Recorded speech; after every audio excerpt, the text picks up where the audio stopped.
tujuan dari pembelajaran pagi hari ini. Nah, di sini ada 3 materi tujuan pembelajaran yang Ibu tuliskan. Nah, yang pertama, peserta didik dapat mengenali konsep mobilitas sosial. Dan yang kedua, peserta didik mampu menunjukkan empati terhadap pengalaman individu atau kelompok yang mengalami mobilitas sosial. Dan yang ketiga, peserta didik dapat berinteraksi dan bekerja sama dengan teman kelas melalui diskusi kelompok. Nah, untuk mobilitas sosial, adakah yang mau menjelaskan apa? Ada yang tahu? Saya, Bu. Apa? Perpindahan penduduk. Ya, benar. Ada benarnya ya. Jadi ada perpindahan. Ada yang lain?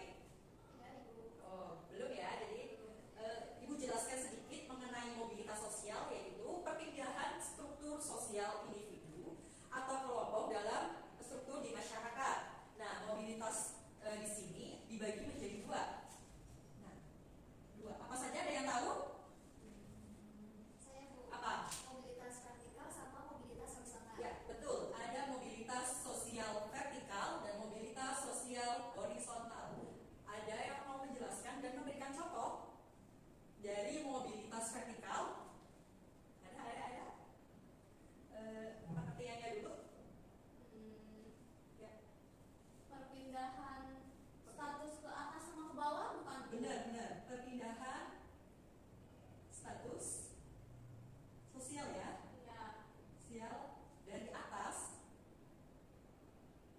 ataupun bawah. Contohnya apa ya? Kalau yang di sini ada tahu nggak contohnya? Perpindahan jabatan, Bu. Ya, jabatan ya. Jadi bisa jadi ini contohnya karyawan biasa menjadi manajer. Nah, apabila kalian dalam posisi ini, bagaimana perasaannya? Senang apa tidak mendapatkan jabatan baru dan juga mendapat gaji tentunya ya? Senang atau tidak? Senang, Bu. Oke, itu contoh dari mobilitas vertikal. Nah, untuk mobilitas yang vertikal tapi yang statusnya turun, ada yang memberikan contoh? Saya, Bu. Ya, apa? Contohnya kebalikannya, Bu, yang tadinya manajer jadi karyawan biasa atau malah nggak punya kerja, Bu. Benar sekali. Itu merupakan contoh dari mobilitas vertikal yang turun ya. Nah, untuk itu bagaimana perasaan kalian apabila kalian mendapat posisi dari jabatan tinggi menjadi turun? Sedih atau senang? Sedih, Bu. Bingung, Bu, pasti. Ya, benar sekali ya. Berarti merasa sedih, bingung, dan masih teringat-ingat dengan masa lalu, yaitu pada posisi di atas.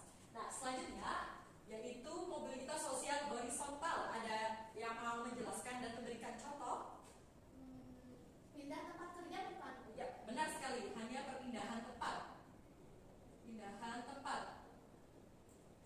Nah, contohnya yaitu bekerja dari perusahaan Pertamina, contohnya di kota Cilacap bisa menjadi manajer, lalu dia dipindahkan menjadi manajer Pertamina yang ada di Surabaya. Nah, itu kan sama ya, cuman beda tempat saja. Nah, itu merupakan contoh mobilitas sosial secara horizontal. Jadi perasaan kalian masih senang atau sedih kalau dalam posisi mobilitas sosial horizontal, atau bisa saja? Biasa aja, Bu, tergantung pindahnya kemana. Oh ya, benar sekali. Oke, terima kasih.